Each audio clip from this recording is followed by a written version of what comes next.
that a lot of people don't know what they are. BDSM, bondage and discipline, domination and submission, or sadism and masochism. You can fall into one of these areas, all of these areas. You might be willing to try this once or twice. You might be willing to live in this relationship 24/7. It is a lifestyle sexual choice. And I have a YouTube clip here that I won't play for the sake of time because it's about 5 or 6 minutes. But if you'd like to, and I know we have some of our human sexuality professors in the audience, they share this clip as well with you when you get there. So one of the things about BDSM is a lot of our research is based on really old information. So you can imagine how hard it is for me to get into a school district and say oral or anal intercourse. You can imagine what it would be like to get questions about BDSM on a sexuality questionnaire. So we know basically nothing for the teen years in this area. It's all adult relationships, and it's based on information from a long time ago. There's a lot of Vogue surveys and a lot of, cosmopolitan surveys out there, but truly based research that has been academically published and established. There is little information that we know about these relationships. But these are just some basic statistics that tells you about BDSM. So this information comes from one of my faculty with me who shared, and if I had clickers to give every one of you, what does this have to do with college students? Because most of you in the room, I think, are probably here, hopefully not just for the extra credit, you're a little interested in the topic and want to learn a little more. So I'm going to ask you if you're willing to stomp your foot to this question, if you are a yes, rather than raise your hand. So the idea is if you stomp really loud for yes, and you stomp quiet for no, whatever, right? Or loud for no, we'll know the difference, and you don't have to embarrass or talk about. If you're willing to, you can raise your hand, right? So I'm going to ask in the room, we're going to start with yes. I've had a sexual fantasy that would fit with one of the BDSM categories, being tied up, being a dominant partner, being sexually aroused by biting. All those yes, stomp your foot. All right. All those no. All right. Very few. All right. So this comes from our last spring semester class where we taught Human Sexuality 276 in Human Development and Family Studies. 52%, and this is 300 plus 400 students. 52% of our college students said yes, and 48% said no. Right? So I'm going to go to one more question where you're going to stomp your feet for me. I have participated in a sexual behavior that would fit within one of the BDSM categories. Being tied up, using handcuffs, role-playing, being the dominant partner, or being sexually aroused by biting. So if you've participated, give me a stomp with your foot yes. All right. If you have not, give me a stomp with your foot no. All right. So there you can tell that some of you, we probably had a little more majority on the fantasy side, but not quite as many in the actually taking the act and doing it. From our class, then you can see this was surprising. Nearly 69% of the students had participated, right? Based on the first answer, I didn't think this was going to be really high when Amy shared this with me, but it's higher, right? And 31% said no. So there, I'm going to leave my statistics. What? Oh, I got it backwards, sorry. There we go. Sharing somebody else's academic information. You better read your slide. Yes, yes, and no. Sorry, thank you. It's the opposite. So I'll leave that, and I'll pause and hold some of my information back for later. Thank you. Thank you. One interesting thing that I have read about the book and its readership is actually that it is mainly women 30 and older. So that's why it's been dubbed mommy porn. So, interesting.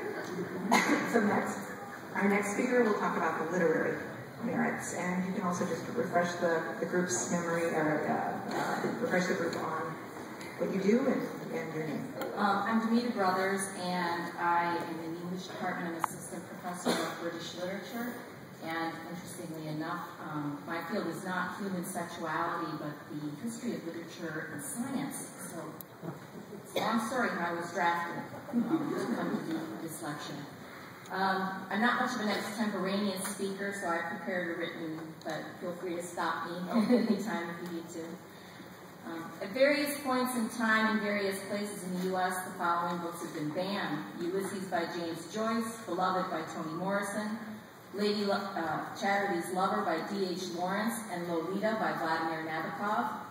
Not only have all of these books been banned, but like 50 Shades, they have all been banned for being sexually explicit or for their breaching of sexual taboos. Toni Morrison's Beloved has faced criticism for violent sexuality and bestiality. Ulysses and Lady Chatterley's Lovers were banned in many countries.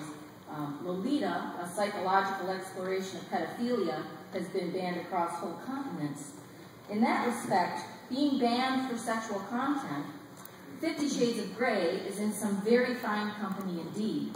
In many respects, I have to admit that this book is keeping far finer company than it deserves. I was asked specifically to address the book as a literary work, which I think is something different. I'm not talking about content or right or wrong, or whether or not things should be read or not read. To assess its artistic value, something which I've trained all of my adult life to do, I received my English degree, ironically enough, at Washington State University, or WSU to fans of 50 Shades. And I can assure you that if there is one thing that WSU's English department is not producing, it is sexual ingenues. The truth is that this is an extremely poorly written piece of literature. And I know that that's not popular amongst the fans. The list of what makes it so is really too long to enumerate here. So I will just add a few key points. The book is written in first-person point of view in the present tense. I realize that the intent behind this choice is to lend a sense of immediacy to the action. However, this choice limits the narrative in really stifling ways.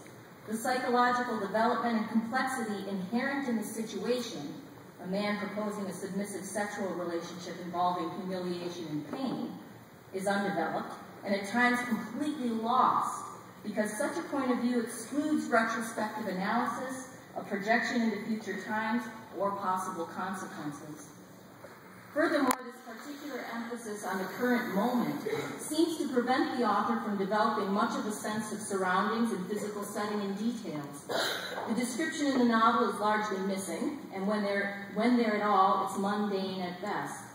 The point of view character Anastasia Steele, one of those apparently ironic metaphorical names so transparently used by the author, like Christian Grey himself, is a 20-something educated woman. This is important because the fact that she supposedly has a degree in English literature with, like my own, a focus on the great 19th century writers, does not seem to help her articulation. And judging by the extremely simplistic and repetitive vocabulary, as in, he's hot. Yeah, used in both her speech and interior monologue, her fictional professors failed miserably to do their jobs.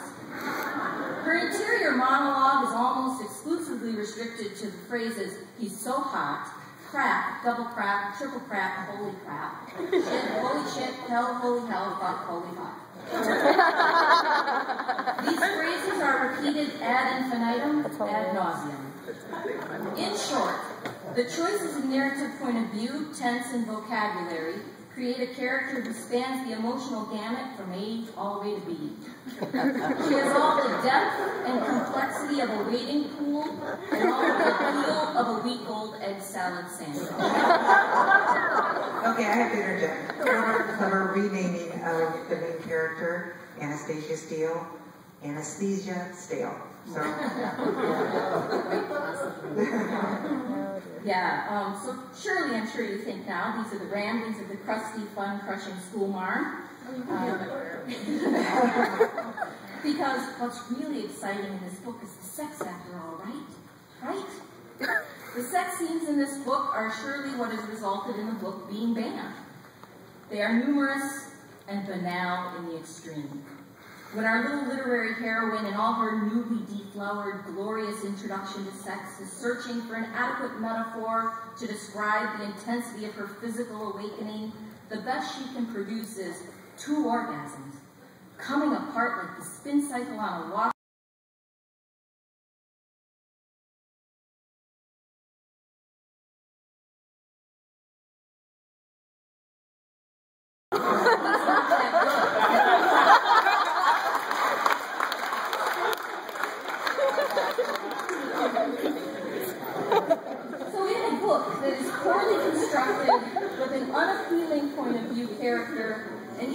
less interesting supporting facts.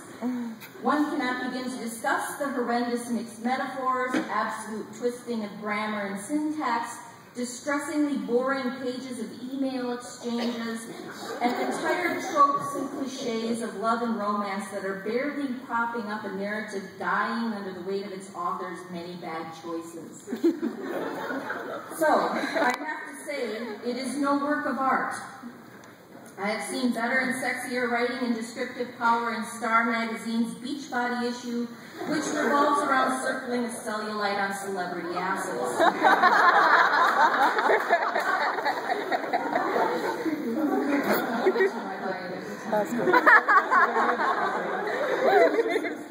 Yet, there is no debating the immense popularity. I checked the Ames Public Library, because I was interested, and they had at least 31 copies in some format of the book. Last check, which was this afternoon, had 16 people waiting in the queue to check it out. This is difficult for me, because my assessment is that it is not worthy of that attention, and in fact, I cannot imagine what transgressions the reading public may have performed to have this foisted upon them. I fight here between my sense of hoping no one ever has to read this book again, and knowing that ultimately, despite the fact that I would have to, like Anastasia Steele, be blindfolded, beaten, and put under contract and a non-disclosure oath to be forced to read the second book. Despite that, You should read the second book, though. I have a post-traumatic stress disorder from reading the first one.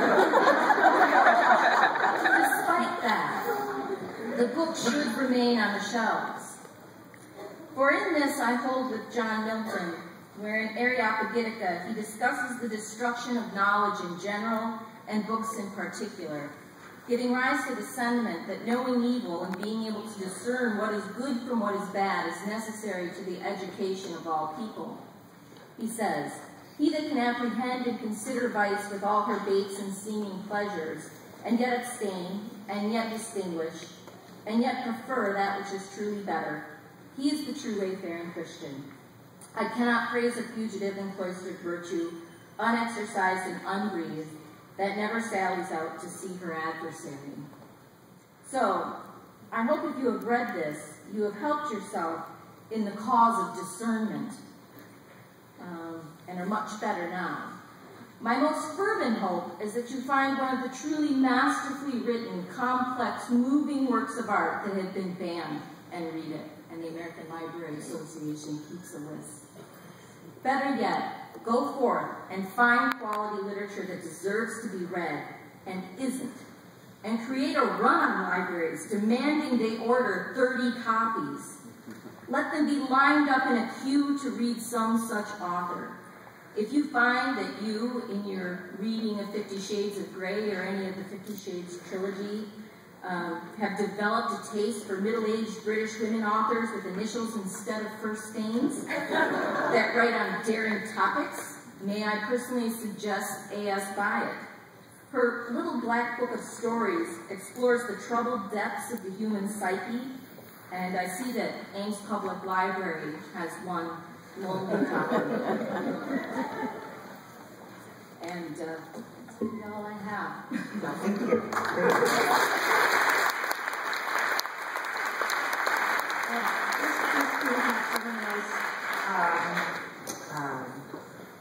Frequently, one of the most frequently banned books was Ulysses. I would love it at the Ames Public Library, and because of sexual passages, I would love it at the Ames Public Library. It had 120 holds on Ulysses. What's going to happen? Well, I have a question that relates to something you said for Lynn. You talked about when you first read the reviews of the book, you decided not to purchase it. What was in the reviews that made you decide not to purchase it originally? I said that it was poorly written and not very interesting.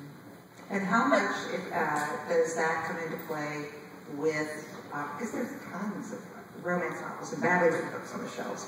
How much does that come into play in your decision-making process? I mean, because otherwise you would only have maybe Ulysses on the shelves. We do, as I mentioned, we have some vendor tools that we use. So we'll get information from book vendors up front about what they think might be popular.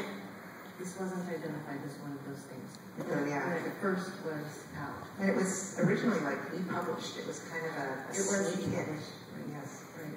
Yeah. But it became popular very quickly. Very quickly. Absolutely. And it became quickly on Amazon. It's Amazon's all-time top seller, I think at like a 40 million or so, which means it outstrips Harry Potter. But Harry Potter is also sold differently, in a different way. So that says something about the popularity of the book. And there's lots of kind of romance novels out there. So my last question for the panel, maybe all three of you, before we turn it over to audience questions, is why is this book so immensely popular? Why isn't it just languishing on the shelves with all the other romance novels where a dark, handsome, mysterious stranger sweeps up a naive young woman and bewilders her? One reason it's popular is because it's been banned. Because it's been banned. Because it's been banned. And that makes people interested in it. All right. And Damita, what? Well, I think that's absolutely true, and also I think we need to understand the kind of marketing machine. Vintage Books, who incidentally also publishes the person that I just made a recommendation for, A.S. Byatt, is a marketing powerhouse, and the selection of those covers was very, very specifically done. They were done to be in that tone-on-tone, monochrome kind of tasteful, elegant way, so that it would be appealing toward people rather than seem tawdry. And so I think marketing this in that way makes it kind of more acceptable for your average person on the street. And if you had the traditional like bodice stripper illustration, right? Or if you had it marketed the way, actual porn is marketed, she were on the front spread eagle or something. All the business of. Well, that's what, I don't think it would have sold 50 million copies. One thing you can say about the book is people are completely comfortable reading it on the bus, on the train, in public places, on with their kids, Kindle. on their Kindle. It's not a book that people are like, this is my BDSM book. So I would be curious about how you would attribute the book's popularity. Sex. Pretty simple. There's so much sex out there. There is so much sex out there, but I think that this goes a little beyond, to quote the book, the vanilla that a lot of Harlequin romances are based on. And so I think that people are just interested in understanding these relationships and maybe pushing themselves a little bit when they think about sex. It's odd that I didn't really think it went beyond the vanilla much at all. That's a whole other debate. So it didn't teach me anything I didn't know much except vocabulary. Right. Most people would argue that yes, it's very mild. So Imagine that. Well, I'm curious. There is an annual Bad Sex Writing Award. It should get it. And I think Tom Wolfe won it very recently. Okay, well, and I wish Aja were up here, the fan of the book. I actually will say, I bought the book for this panel. I skimmed it to try to prepare a little bit, but I think I'm actually going to go back and reread it, because what Aja and I were talking about, and maybe, I don't know, I would like to read in this, is that it's interesting because even though she's in this BDSM relationship, it's about your conflict, and it's about the way women feel about their role in modern society, about their conflicts with wanting to be submissive and dominant, who's wealthy, women's views about money and gifts, and a variety of things, and guilt and not guilt, and wanting to be liberated, and yet being liberated, you're being submissive. So maybe there's some complexity there that I can tap into, and I agree, the parts I read. I wasn't an English major, but I was a journalism major, which is English is, actually not orgasm, it's where we can get a job. But, not a job, you're an English major with a job. I found the writing dreadful. Funny. I'm reading the sex scenes and I should be aroused, and I'm not. So, but to each his own. And whether you think the writing's bad or you think that it's obscene,